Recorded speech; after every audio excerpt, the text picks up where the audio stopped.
Marcus Chen stepped off the transport shuttle and onto Station Zenith 7 with the kind of tired walk that came from too many years in space. His worn jacket had seen better days, and his boots made quiet sounds on the metal floor. Around him, dozens of alien species moved through the arrival terminal. Tall insect-like beings with 4 arms, floating jellyfish creatures that glowed soft blue, and massive rock-skinned giants that had to duck through doorways. He had been to plenty of Coalition stations before, but this was his first time at Zenith 7. The place was huge.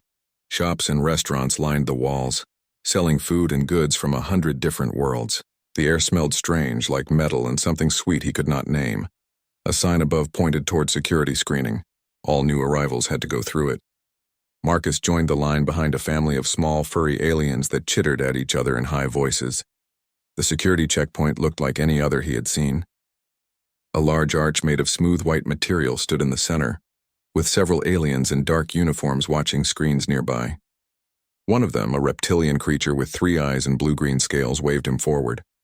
"Please step through the scanner," she said in perfect English, though her mouth barely moved. The translator device on her collar must have been top quality. Marcus walked through the arch. He had done this 1,000 times before. The scanners checked for weapons, diseases, and dangerous tech. It usually took 5 seconds. This time everything went wrong. Red lights exploded across the checkpoint. A loud alarm blared through the terminal, making everyone jump. The scanner's display lit up with warning symbols Marcus could not read, but their meaning was clear from the panicked looks on the security officers' faces. "Freeze!" the reptilian officer shouted. Her hand went to the weapon at her side. 4 more security guards rushed toward him, weapons drawn. Marcus raised his hand slowly. "Easy, I'm not armed. Step away from the scanner." Slowly. He did as they ordered, moving backward with his hands up. Other travelers scrambled away from the checkpoint. A mother grabbed her children and ran. 2 massive guards in heavy armor appeared from side doors, carrying energy weapons that hummed with power. The reptilian officer, whose name tag read Velshin, approached carefully. Her 3 eyes never left him.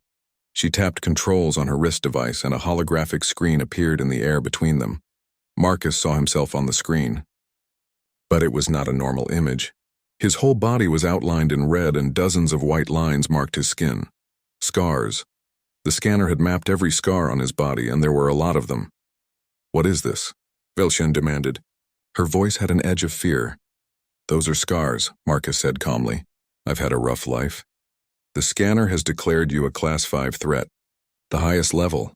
She studied the screen, her eyes widening. "It says your resilience index is off the scale. It's calling you unkillable." Marcus blinked. "It's calling me what?" "The system has never given this rating. Not to regenerating species, not to cybernetic warriors, never." Velshin's hand tightened on her weapon. "You will come with us now." They took him to a holding cell in the security wing. The room was small, with white walls that seemed to glow with their own light. A force field hummed across the doorway, creating a barrier of blue energy. Through it, Marcus could see guards standing watch. He sat on the metal bench and waited. What else could he do? An hour passed, then 2. Finally, Velshin returned with a datapad in her hands. She stood outside the force field and studied him like he was a dangerous animal. "I have been reviewing your scan results," she said. "The detail is disturbing. Look, I don't know what your machine thinks it saw. Radiation burns across 40% of your torso from a reactor breach on the Mars colony, according to your medical records. You were exposed to enough radiation to kill 3 Kixthari. You survived." Marcus shrugged. "I got lucky. The med team was fast. Chemical scarring on your lungs. You breathed in toxic atmosphere on Titan for 6 minutes. The file says the atmosphere burns through organic tissue in seconds. I had a rebreather. It mostly worked." Velshin's scales seemed to darken. 7 projectile wounds. Any one of them should have been fatal. Surgical scars from battlefield medicine. Burns from plasma weapons. Broken bones that healed wrong and had to be rebroken. She looked up from the pad. "What are you?" "I'm human. We break easy. We just don't stay broken. This is not normal. Humans are not listed as a regenerating species. You do not grow back limbs. You do not have accelerated healing. Yet you have survived things that would kill most species in the Coalition 3 times over." Marcus leaned back against the wall. "Yeah, well, we're stubborn like that." Before Velshin could respond, the lights in the corridor changed. A new figure approached, and the guards immediately stood straighter. The newcomer was tall and insect-like, with a glossy black shell and 4 arms that moved independently. Compound eyes reflected the light like jewels. "Commander Ixthal," Velshin said, saluting. The commander ignored her and focused on Marcus. When he spoke, his voice was clicking and strange, but the translator made it smooth. "Human, I have a problem. You may be the solution." "I'm listening," Marcus said. Ixthal tapped controls on his wrist and a hologram appeared between them. It showed a planet green and brown with swirling clouds. "This is Kragthor 9, a death world, as you humans call them. The Coalition discovered ancient technology there 3 weeks ago. We sent research teams to investigate. The hologram zoomed in, showing crashed ships on the planet's surface. Something went wrong. The planet's defense systems activated. 3 ships crashed. 73 crew members are trapped on the surface. The atmosphere is toxic. The wildlife is lethal. The gravity is crushing. We have sent 4 rescue missions. All failed within hours." Marcus stood and moved closer to the force field. "Why are you telling me this?" "Because the scanner says you are unkillable." "I do not believe in unkillable, but I believe in desperate." Ixthal's eyes gleamed. "I need someone who can survive on a world that kills everything we send. Your scars say you are that person. One person can't rescue 73 crew members from a death world. Then bring more humans." Marcus stared at him. Then slowly he smiled. It was not a nice smile. It was the smile of someone who had looked at impossible odds before and decided to try anyway.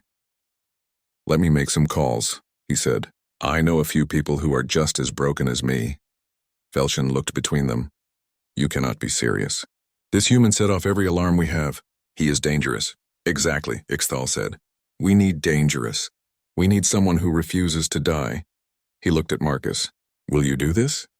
Marcus thought about the 73 people trapped on that planet. He thought about the missions that had already failed. He thought about all the times he should have died but didn't and how maybe that meant something. "Yeah," he said. "I'll do it. But I need access to your database. I need to find 4 specific humans. If you want to see what makes us unkillable, you're going to learn something. We don't survive alone. We survive together." The force field dropped. Marcus stepped out into the corridor, a free man again. Around him, aliens stared with fear and curiosity. Somewhere on this station, 4 other humans were about to get a very interesting job offer. The mission to hell was about to begin. Marcus sat in the station's command center, scrolling through files on a datapad. Around him, Coalition officers worked at their stations, throwing nervous glances his way. He had been searching for 2 hours, looking through records of every human in Coalition space. Commander Ixthal stood nearby, his 4 arms crossed. "How many humans are registered in our system?" "About 40,000, Marcus said, not looking up. "Merchants, pilots, scientists, mercenaries. Humans go everywhere." He paused on a file and smiled. "Found one." The screen showed a woman with dark skin and sharp eyes. Lieutenant Sarah Okonkwo, former Navy pilot. Marcus read her record and nodded. "She crashed on an ice moon 3 years ago. Spent 3 months alone before rescue. Temperature was -80 degrees. She survived by eating moss and melting ice in her mouth." Velshin, who had been watching over his shoulder, made a hissing sound. "That is not possible." "The cold alone, she made it work," Marcus said simply. He sent a message to Sarah's last known location. 1 down, 3 to go. He found the second person an hour later. Dr. James Rodriguez, combat medic. His file showed service in the Titan colonies during the bioweapon attacks. Marcus read one report and whistled low. This guy got exposed to nerve gas. It melted his skin. He still treated 16 wounded soldiers before passing out. "How did he survive?" Ixthal asked. "Says here he injected himself with an experimental antidote. Had a 30% chance of working." Marcus grinned. "Good odds for a human." The third was Yuki Tanaka, an engineer. Her record showed she had been on a mining station when the life support failed. She kept 200 people alive for 4 days by rigging a backup system from spare parts. When rescuers arrived, they found her unconscious at her workstation. She had not slept the entire time. She chose not to sleep. Velshin asked. "Sleeping meant people died," Marcus said. "Easy choice, the last one took longer to find." Dmitry Volkov was listed as deceased in official records, but Marcus knew better. He searched through mercenary databases and found him on a mining ship near the edge of Coalition space. There he is. Dimitri's file was mostly black bars where information had been deleted. What remained was impressive and terrible. Sole survivor of an entire battalion, held a position alone for 3 days against enemy forces. When reinforcements arrived, they found him still fighting with no ammunition, using whatever he could find. Marcus sent messages to all 4. Then he waited. The responses came fast. Sarah replied first with one word. When? James sent coordinates for a meeting point. Yuki's message was longer, asking for details, but ending with, I'm in. Dimitri's response was shortest. About time. 2 days later, they gathered in the station's cantina. The place was crowded with aliens of every type, eating strange food and speaking in dozens of languages. Marcus sat at a corner table and watched his team arrive one by one. Sarah came first. She was tall and lean, moving like a fighter. Her jacket had pilot wings sewn on the shoulder. She sat across from Marcus and studied him. You look like hell. Same to you, Marcus said, smiling. James arrived next, carrying a medical bag he never went anywhere without. He was shorter, with tired eyes that had seen too much. He shook Marcus's hand with a grip that said he could pull someone back from death itself. Yuki was small and quick, with sharp eyes that noticed everything. She sat down and immediately started examining the table's holographic menu. This station has terrible security protocols, she said. I hacked into 3 systems just walking here. Dimitri came last. He was big, with hands like stones and a face that showed no emotion. He did not sit. He just stood behind Marcus's chair and nodded once. Good, Marcus said. We're all here. He activated a small holographic projector and an image of Cragthor 9 appeared above the table. Aliens at nearby tables moved away, giving them space. Some whispered and pointed. Death world, Marcus said. Toxic atmosphere, dangerous wildlife, high gravity. 3 coalition ships crashed there. 73 people trapped. 4 rescue missions failed. Sarah leaned forward. What kind of toxic? Sulfur compounds, high acidity. Like breathing acid. James made a note on his pad. I'll need specialized medical supplies. Skin grafts, lung treatments. What about the wildlife? Yuki asked. Marcus pulled up another image. It showed a 6-legged creature with massive jaws. These things hunt in packs. Coalition reports say they took down a Throcknar warrior in under a minute. Dimitri spoke for the first time, his voice deep and rough. Weapons? Whatever we can carry. Coalition will provide basic gear, but we'll need to modify it. They spent the next hour going over details. Every question led to 3 more. Every problem had solutions, but none of them were easy. The other aliens in the cantina watched in fascination as the 5 humans calmly discussed walking into certain death, like it was a normal job. Velshin approached their table, her 3 eyes studying each human in turn. The ship is ready. You leave in 4 hours. Good, Marcus said. We'll need that time to prep.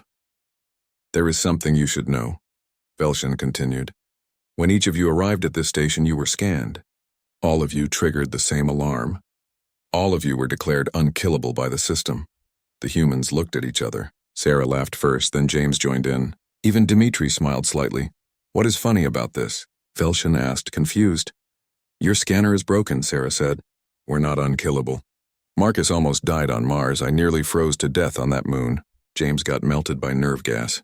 Yuki worked herself to exhaustion. Dimitri should have died 100 times. Then why does the scanner say, because we survived? James said quietly.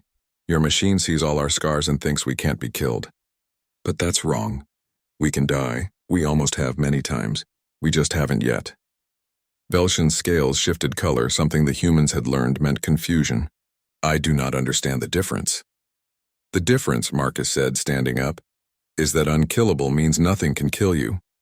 But we're killable. Just really, really hard to kill.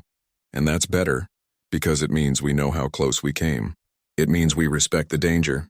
And it means we plan for it. He looked at his team. We leave in 4 hours. Sarah, check the ship. James, get your medical supplies. Yuki, hack into the planet's defense systems if you can. Get us any data. Dimitri, weapons. I'll coordinate with the coalition. They stood as one and moved toward different exits. The aliens in the cantina stared in silence. 5 humans, covered in scars, walking calmly toward a mission that had killed everyone else who tried. At the cantina door, Marcus paused. He turned back to Velshin, who was still standing by their table. "You're coming with us, aren't you?" he asked. "I am your liaison. I will monitor from orbit." "That's not what I asked." Velshin's scales flushed darker. "You interest me. I want to understand how you do this. How you walk toward death and smile." Marcus nodded. "Then pay attention. You're about to learn what it means to be human." 4 hours later, they stood in the docking bay. The ship waiting for them was designed for heavy rescue operations, with thick armor and powerful engines. The Coalition crew who would pilot them to orbit looked terrified. One by one, the humans walked through the security scanner at the boarding gate. One by one, alarms blared. Red lights flashed. The word "Unkillable" appeared on screens. The 5th alarm was still ringing when Sarah turned to the nearest Coalition officer and grinned. "Don't worry about us. We've died before. We got better." The officer did not look reassured. The ship's engines roared to life. Through the viewport, Marcus could see Cragthor 9 growing larger, green and brown and deadly. Somewhere down there, 73 people were waiting for rescue, probably thinking they would die on that planet. They were wrong. Humans were coming, and humans were very hard to kill. The drop pods screamed through the atmosphere of Cragthor 9 like falling stars. Inside his pod, Marcus gripped the safety harness and watched the heat shield glow red through the small viewport. The pod shook so hard his teeth rattled. The Coalition pilots had refused to land. Too dangerous, they said. The electromagnetic storms would fry their systems. So instead, they dropped the humans in armored pods from orbit and promised to wait above the clouds. Marcus's pod computer showed altitude dropping fast. 15,000 meters. 10,000. 5,000. The heat shield separated with a bang, and suddenly he could see the planet below.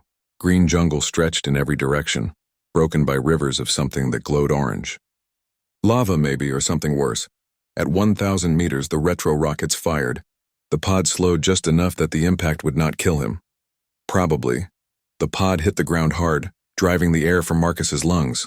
Then it kept going, plowing through soft earth and mud. He heard metal scraping and tearing. The viewport cracked. Something wet and burning splashed against the glass. When the pod finally stopped, Marcus hung upside down in his harness. Alarms beeped all around him. Red lights flashed on every panel. The computer screen showed one word in big letters: breach. His suit had a hole in it. He could feel hot air touching his leg where the armor had torn. The air burned his skin like acid. Marcus did not panic. Panic killed people. He reached for the emergency kit strapped to his chest and pulled out a tube of sealant. The stuff was designed to patch hull breaches, but it worked on suits too. The instructions said to apply it from the outside. Marcus squeezed it directly onto his leg where the acid air was touching his skin. The pain was incredible. The sealant bonded to flesh as well as fabric, burning as it hardened. Marcus bit down on his tongue until he tasted blood. 10 seconds, 20. The sealant dried into a hard patch. The burning stopped. He checked his suit display. The seal held. Good enough. Marcus hit the emergency release on his harness and fell onto the pod's crumpled roof, which was now the floor. He kicked the door 3 times before it opened, spilling him out into the jungle. The air outside was thick and yellow. His suit's filters kicked in, scrubbing out the poison. The gravity was heavy, like someone sitting on his chest. Every breath took effort. He activated his comm. "This is Marcus." "Status report," Static answered him. Then Sarah's voice, broken and choppy. "Landed in the trees. Pod is stuck. I'm okay. James here. Broken ribs. Nothing serious. Yuki, my electronics are fried. Something hit the pod during descent." Dimitri's response was just heavy breathing and one word. "Alive." Marcus checked his wrist computer. It showed 5 signals scattered across several kilometers. "Everyone converge on my position. Stay alert. We don't know what's out here." He started walking. The jungle was dense, with trees that had black bark and red leaves. The ground was soft and wet, sucking at his boots with every step. Things moved in the shadows. Big things. Marcus had walked for 10 minutes when he heard the sound. A clicking noise like claws on stone. He turned slowly. 6 legs, each one ending in a blade-sharp point. A body covered in armor plates. A head that was mostly mouth. The creature from the briefing, the one that had killed a Throcknar warrior, it stared at Marcus with too many eyes. Marcus stood very still. His hand moved slowly to the pistol at his hip. The creature matched his movement, its body tensing like a spring. It leaped. Marcus dropped flat and the creature sailed over him, He rolled, drew his pistol, and fired 3 times. The shots hit the creature's side and it screamed. Not hurt badly, but angry now. It came at him again. This time Marcus ran toward it, not away. The creature's tiny brain did not expect that. It tried to change direction mid-leap. Marcus slid under it, firing upward into its softer belly. The creature crashed into a tree and did not get up. Marcus stood, breathing hard. The gravity made everything harder. He checked his pistol. 6 shots left. He really hoped there were not many more of those things. The comm crackled. "Marcus, I count 20 hostiles near my position." That was Sarah. She sounded calm. Too calm. "Might need backup. On my way." Everyone else converge on Sarah's signal. He ran. The jungle became a blur of red and black. More creatures appeared, drawn by the noise or smell or whatever they used to hunt. Marcus shot 2 more. Dodged another. His lungs burned from breathing the filtered air. He broke through the tree line into a clearing. Sarah stood in the center, surrounded by the creatures. She had a knife in each hand and was bleeding from a dozen cuts. Dead creatures lay around her feet. Marcus did not hesitate. He charged into the pack, firing as he went. The creatures scattered, confused by the attack from 2 directions. Sarah moved like a dancer, all speed and precision. Together they cleared the clearing in under a minute.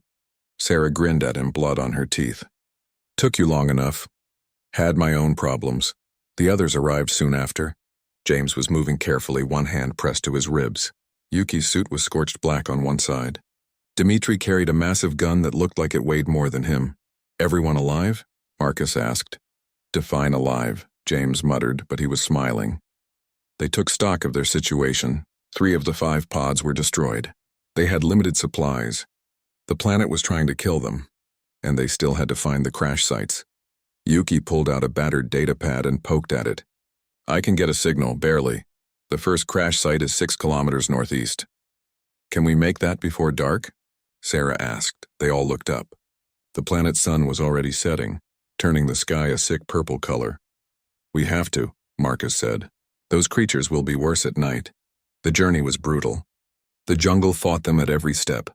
Vines tried to trip them. The ground turned to swamp that sucked at their legs. Things with wings dove from above. Each time the humans adapted. They cut through the vines. They found solid ground or made bridges from fallen trees. They shot the flying creatures or learned to ignore them. Belshen watched from orbit through drone cameras. She saw everything. The falls, the fights, the close calls that should have killed them. She watched Marcus cauterize a wound on his arm using a heated knife blade. She watched Sarah set her own broken finger without stopping. She watched James inject himself with painkillers and keep going. The coalition crew on the ship kept asking if they should abort the mission. Velshin kept saying no. They reached the crash site as darkness fell. The ship was huge, embedded in a cliff face like a dart in a board. Lights flickered in the windows. Someone was alive in there. Marcus approached carefully. The ship's door was sealed. He knocked on the hull. For a long moment, nothing happened. Then the door cracked open. Light spilled out along with the smell of fear and despair. A Mindari appeared in the doorway. The telepathic alien skin was gray with stress. Its large eyes went wide when it saw the humans. "You came," it whispered. "We thought we would die here." "Not today," Marcus said. "How many survivors?" 17. "But we cannot leave. The ship is destroyed. We are too weak to travel." Marcus stepped inside. The other humans followed. The ship's interior was a mess of broken equipment and makeshift repairs. Aliens huddled in groups watching the humans with a mixture of hope and disbelief. A Chixithari elder approached, scales pale with illness. "You are covered in injuries. How are you still moving?" James was already unpacking his medical kit. "Because stopping means dying. Now let me check you over." Yuki examined the ship's systems. "The main power is dead, but I can get the backup systems working. Give me an hour." Dimitri moved to the door and set up his heavy gun facing outward. "I will watch." Marcus activated his long-range comm. The signal was weak, but it worked. "Station, this is Marcus. We found the first group. 17 survivors. Ship is not flyable. We need more time." Commander Ixthal's voice came back broken by static. "The second crash site is 12 kilometers south. 22 survivors there. And the third site is even further. We will get them all," Marcus said. "That is not possible. The planet's defense systems are active. We have detected movement. War machines, ancient but functional. They are converging on your position. Sarah looked at Marcus. How long do we have? Unknown. Hours, maybe less, the humans shared a look. They had trained together, fought together, survived together. They did not need words. We split up, Marcus said. James stays here with the survivors. The rest of us go for the other crash sites. You cannot reach both sites and return before the machines arrive. Velshin's voice came over the comm. She sounded afraid. Then we will be fast, Marcus said simply. James checked his weapon and medical supplies. I will keep them safe. Through the ship's broken windows, they could see lights in the distance. Moving lights getting closer. The ancient war machines were coming. Marcus gripped James's shoulder once. Then he, Sarah, Yuki, and Dmitri ran back into the jungle, toward the other survivors, toward the impossible. Behind them, James began to fortify the position. He had 17 aliens to protect and unknown horrors coming. He checked his ammunition count and smiled. It was going to be a long night. James worked fast, his hands moving with the practice of 1,000 battlefield emergencies. He dragged broken equipment to the ship's entrance, building a barrier. The Shikstari and Mindari survivors watched him with confused fear. What are you doing? The elderly Kikstari asked. We should hide deeper in the ship. Hiding does not work against machines, James said, stacking a heavy storage container. They have sensors. They will find us. Better to choose where we fight. Fight? The Mindari's telepathic voice echoed with panic in James's mind. We cannot fight those things. They are weapons from the old wars, unstoppable. James paused and looked at them. 17 aliens, most injured, all exhausted. They had been trapped here for weeks, slowly dying. They had given up hope. Listen to me, he said quietly. I am one human. I am injured. I have limited ammunition, and those machines are probably designed to kill things much tougher than me. He smiled. But I am still here. And you know why? The alien stared at him. Because I decided not to die today. That is all. Just a decision. He went back to building the barrier. Now help me or get out of the way. Something changed in the survivors. The Kikstari elder picked up a piece of metal and added it to the barrier. A young Mindari began sorting through the ship's emergency supplies, finding anything useful. One by one, they stopped being victims and started being survivors. The lights in the jungle grew closer. James could see them now through the trees. 3 shapes, each one massive, moving with mechanical precision. They were not hurrying. They did not need to. James checked his rifle. 30 rounds. He had 4 grenades. His pistol had a full clip. Not enough. Not nearly enough. The machines emerged from the jungle. They were 3 meters tall, built like spiders with 8 legs each. Their bodies were covered in armor that gleamed even in the darkness. Weapon pods dotted their frames. As James watched, sensors scanned the crashed ship, red lights sweeping back and forth. The first machine took a step forward. James fired. His shots hit the machine's sensor cluster and it staggered. Blind, but not stopped. The other 2 machines spread out, circling. James threw a grenade. It exploded against the first machine's leg, severing it. The machine crashed down but kept moving, dragging itself forward on 7 legs. They adapt, James muttered. Great. A Kikstari survivor appeared at his shoulder, holding a plasma cutter from the ship's repair kit. Will this help? James grinned. Yes, it will. The battle turned into chaos. The machines attacked with energy weapons that burned through metal. James and the survivors fought back with whatever they had. Plasma cutters. Emergency flares. One brave Mindari used telekinesis to throw debris at the machines. James was everywhere at once. Shooting, moving, shouting orders. When his rifle clicked empty, he grabbed a piece of broken pipe and used it like a club. When that broke, he used his medical kit to set traps with acid from the medicine supplies. On the station orbiting above, Velshin watched the battle through her drone's camera. Her 3 eyes were wide with disbelief. He should be dead, she whispered. 10 times over, he should be dead. Commander Ixthal stood beside her, all 4 arms crossed. But he is not. This is what Marcus meant. Humans do not survive because they are strong. They survive because they refuse to stop. The Mindari telepath monitoring the battle spoke up. I can sense his emotions. He is terrified, in incredible pain. But underneath that is something else. Something that will not break. She paused, searching for words. Defiance. Pure defiance against the universe itself. Meanwhile, Marcus and the others had reached the second crash site. They found it at the bottom of a ravine. surrounded by water that bubbled and steamed. 22 survivors huddled inside. But there was a new problem. Yuki examined her instruments and cursed. The defense system is activating. I am picking up massive energy readings from underground. Something big is powering up. Sarah peered into the ravine. We need to get those people out fast. There is more, Yuki said quietly. The energy signature. It is not just defensive. The system is counting down to something. I think this whole area is going to be purged. Purged? Marcus asked. Destroyed, sterilized. Whatever was here before, they had a final failsafe. If the defenses failed, they would destroy everything. Yuki showed him the data. We have maybe 4 hours. Marcus did the math. 4 hours to evacuate 49 survivors across hostile terrain. And that was assuming James was still alive at the first site. We cannot do this, Sarah said. She hated saying it, but someone had to. The numbers do not work. Dmitri spoke up, his deep voice cutting through the doubt. Then we change the numbers. How? I go back to James, help him. Dmitri checked his massive weapon. You 3 get survivors moving, fast. You will never make it in time, Sarah said. Dmitri smiled. It was not a nice smile. I do not need to make it in time. I just need to make it. Before anyone could argue, he was gone, running back through the jungle at a pace that should have been impossible in the heavy gravity. Marcus, Sarah, and Yuki descended into the ravine. The survivors there were in worse shape than the first group. Weeks in the toxic environment had left them weak and sick. We are taking you home, Marcus announced. But we need to move now. A synthesis AI, its mechanical body corroded and damaged, spoke in a flat voice. We cannot survive the journey. We are too weak. You survived this long, Sarah said. You can survive a little longer. They got the survivors moving.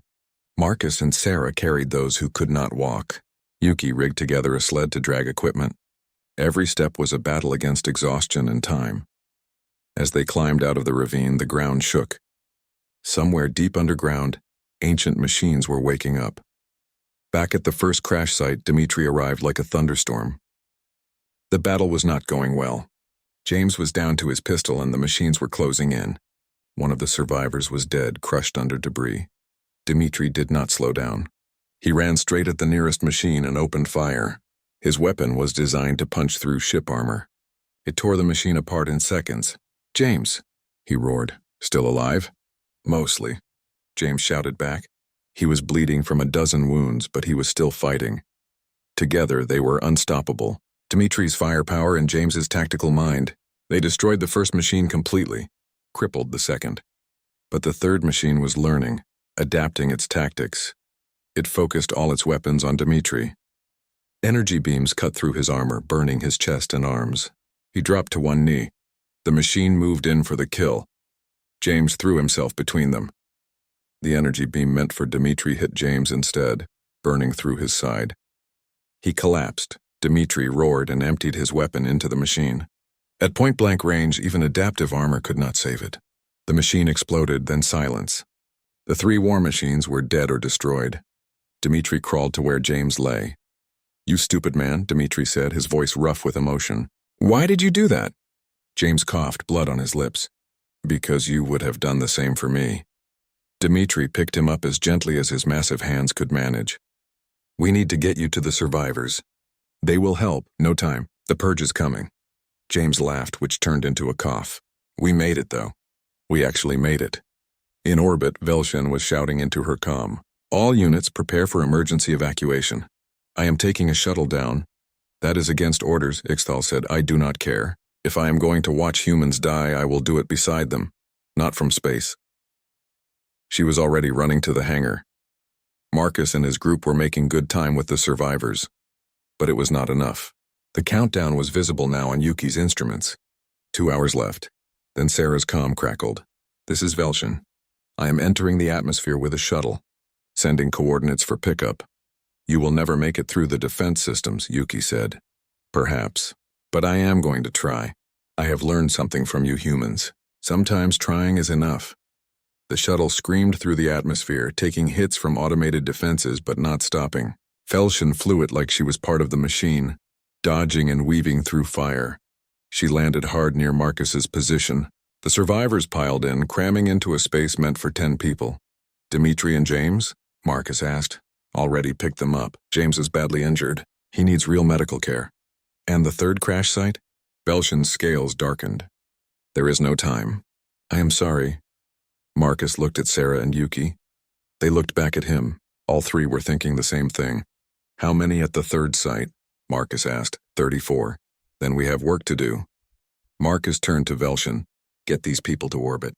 We are going after the others, that is suicide. The purge will destroy everything in 90 minutes. Then we better hurry. Sarah and Yuki were already checking their gear. No discussion needed, no debate. The mission was not done. Velshin stared at them. You are insane. Probably, Sarah agreed. But we did not come here to save some people. We came to save all of them. The shuttle lifted off, carrying the survivors to safety. Marcus, Sarah, and Yuki watched it go. Then they turned and ran toward the third crash site. The countdown continued. The planet's ancient systems charged toward activation, and 3 humans ran against time itself, refusing to accept that anyone would die today. The third crash site was at the base of a mountain, and the survivors were trapped inside a ship that had embedded itself in solid rock. Marcus, Sarah, and Yuki reached it with 40 minutes left on the countdown. The ship's emergency door was blocked. They could hear voices inside calling for help in a dozen different languages. No time for careful, Sarah said. She planted explosive charges on the door. Everyone get back! The explosion blew the door inward. Smoke cleared to reveal 34 survivors, all staring at the 3 humans in shock and hope. We are leaving, Marcus said. Now anyone who cannot walk we carry. Anyone who can walk you help others. We have 40 minutes. A Throcknar warrior, one of the feared soldier species, stepped forward. The journey back will take 3 hours. We cannot make it. Then we run, Yuki said simply. She was already helping survivors out of the wreckage. They moved like a flood through the jungle. The healthy carried the injured. Yuki led the way, her instruments showing the fastest route. Sarah covered the rear, shooting anything that threatened them. Marcus was everywhere, pulling people up when they fell, shouting encouragement, refusing to let anyone stop. The ground shook constantly now. Trees fell as underground systems activated. The sky turned red with energy discharges. At 20 minutes, they had covered half the distance. Not enough. They would never make it. Marcus's comm activated. This is Velshin. I have returned with the shuttle. Sending coordinates. You were supposed to go to the station, Marcus said between gasps for air. I decided not to. I am learning from humans. Sometimes orders can be ignored for a good reason. The shuttle appeared overhead, descending toward a clearing ahead, but it was taking fire from the planetary defenses. Velshin fought the controls as explosions rocked the ship. I cannot land, she shouted. The defenses are too strong. Marcus looked around desperately. They were so close. The survivors were right there. But the shuttle could not reach them, and they could not reach the shuttle in time. Then he saw it. A gap in the planetary defenses created by the countdown sequence. The systems were powering down in sections to redirect energy to the purge. Yuki, he called. Can you hack the defense grid? Make a hole for Velshin? From here? With this equipment? Yuki pulled out her damaged data pad. It is impossible. You have done impossible things before. Yuki stared at the pad, then at the survivors. Then she smiled. Yes, I have. She sat down right there in the jungle and began to work. Her fingers flew across the screen. Code scrolled past too fast to read. Sarah stood over her, shooting at creatures that got too close. 10 minutes, Marcus said. I know. Yuki snapped. Sweat poured down her face. The pad was overheating in her hands. 5 minutes, almost there. The defense grid flickered. A gap opened. Velshin dove the shuttle through it, spiraling toward the clearing. She hit the ground hard, the shuttle's landing gear screaming in protest. Everyone in, Marcus roared. The survivors rushed for the shuttle. It was designed for 20 people.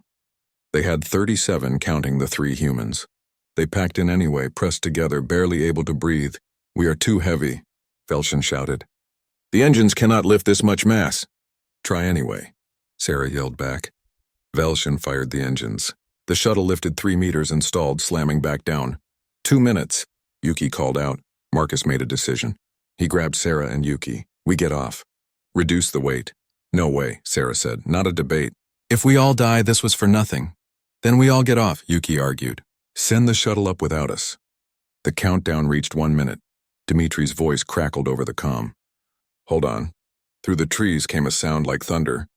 The damaged war machine from the first battle site, the one Dimitri and James had crippled, came crashing through the jungle. Dimitri was at the controls, forcing the broken machine to move.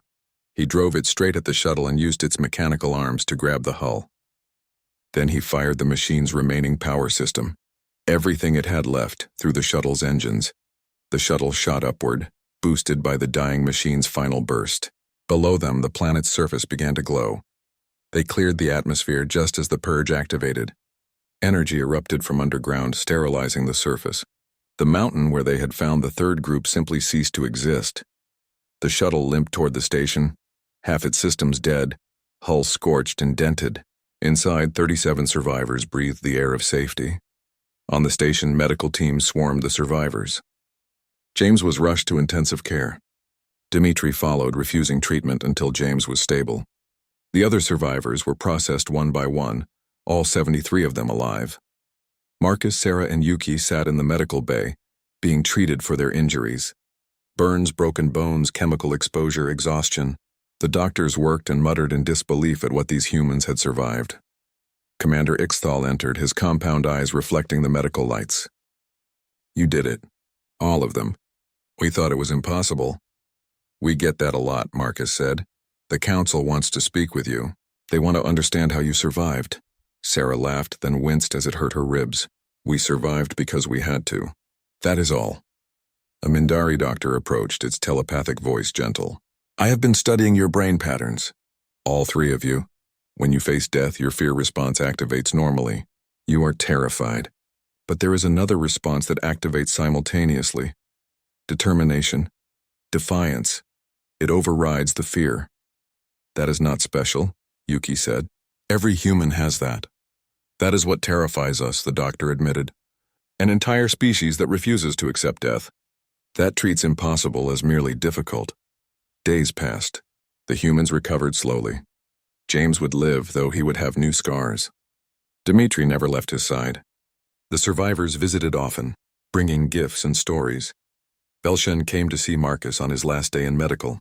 Her scales had changed to a lighter color, something the humans learned meant respect.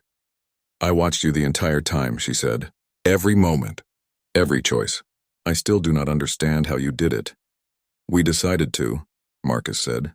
"That is really all it was. A decision. But the pain, the fear. How do you push through that?" Marcus thought about it. "Because stopping means someone dies. Maybe us, maybe someone we are trying to save. And we decided that was not acceptable." He smiled. "Also, we are too stubborn to quit. It is a human thing. The council has made an offer. They want to create a special division. Humans only. For missions like this. Impossible rescues. Situations where normal species would die. And they want us to lead it. They want you to teach others. To show them how humans survive." Marcus looked at his team. Sarah was flirting with a Kixthari pilot. Yuki was arguing with an engineer about the station's security. Dimitri sat by James's bedside, silent and watchful. "We will do it," Marcus said. "But the council needs to understand something. We are not unkillable. That scanner you have, it is wrong. But you survived. We survived because we could die. Because we knew every choice might be our last. If we thought we were unkillable, we would be careless. We would make mistakes." He touched the new scar on his arm. "Every scar is a reminder that we almost died. That we got lucky. That we need to be better next time." Velshen absorbed this. "So the scanner should say you are killable?" "Very killable. Just extremely hard to kill. There is a difference. I do not understand the difference." "Good," Marcus said. "That means you have never had to learn it. Consider yourself lucky." A month later, Marcus stood in the station's arrival terminal. The security scanner was still there, still checking new arrivals. A young human woman approached, walking on prosthetic legs that whirred softly. Burn scars covered half her face. She stepped through the scanner, alarms blared. Red lights flashed. The word "unkillable" appeared on the screens. Security guards rushed forward, then stopped when they saw the human symbol on her jacket. They had learned. They waved her through with nervous nods. The woman approached Marcus. "You Marcus Chen? That is me. I heard you are recruiting. I survived the Phobos disaster. I want to help." Marcus studied her scars, her steady eyes, the way she stood despite everything she had been through. "Tell me about Phobos." Station decompression. Lost 40% of my body to vacuum exposure. Spent 2 weeks in regeneration tanks. Doctor said I would never walk again, she smiled. They were wrong. Why do you want this job? It is dangerous. You will probably get more scars. Because someone needs to do it. Might as well be us. Marcus held out his hand. She shook it firmly. Welcome to the team, he said. Across the galaxy, on 1,000 worlds, humans continued their work. They fixed broken stations in hard vacuum. They explored death worlds. They took jobs that other species refused. They got hurt. They got scarred. They survived. The Coalition learned to trust the humans, not because they were unkillable, but because they were killable and went anyway, because they looked at impossible odds and decided those odds were wrong. A new species had joined the galactic community. One that treated survival not as a biological trait, but as a choice. A stubborn, defiant, sometimes stupid choice. But it was their choice. And they would keep making it, one scar at a time until every person who needed help got it. The scanner continued to declare humans unkillable. The humans continued to prove it wrong by surviving anyway.